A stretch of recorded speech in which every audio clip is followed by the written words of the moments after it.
Hi friends! Thanks for tuning in. If you like this video, please give it a like, comment below, and take a moment to subscribe to our channel. Riviere-au-Renard is a charming community on the Gaspé Peninsula in Quebec. Nestled along the Gulf of St. Lawrence, this picturesque town offers breathtaking views and a rich history. Rivière-au-Renard was originally settled in the 1790s by French-Canadian and Irish families. One of the key moments in its history was in 1847, when many Irish immigrants arrived after the sinking of the Quebec ship, and many chose to stay here. Over the years, Rivière-au-Renard has grown, and today it's part of the larger town of Gaspé. The town is surrounded by stunning landscapes, with beautiful coastlines, forests, and the Rivière-au-Renard National Park nearby. It's an ideal spot for outdoor activities like hiking, fishing, and wildlife watching.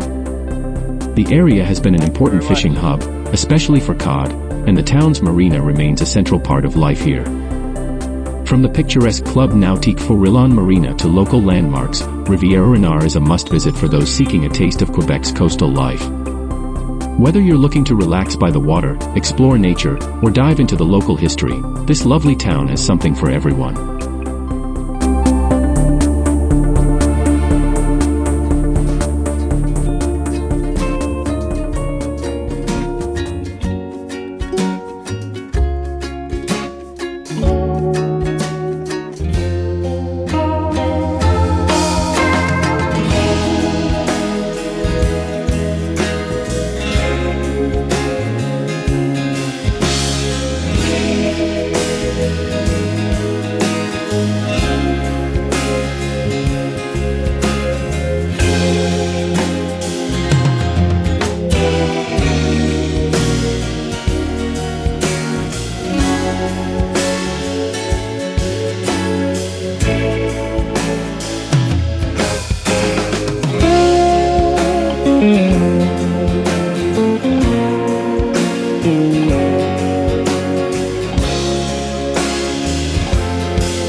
Bye.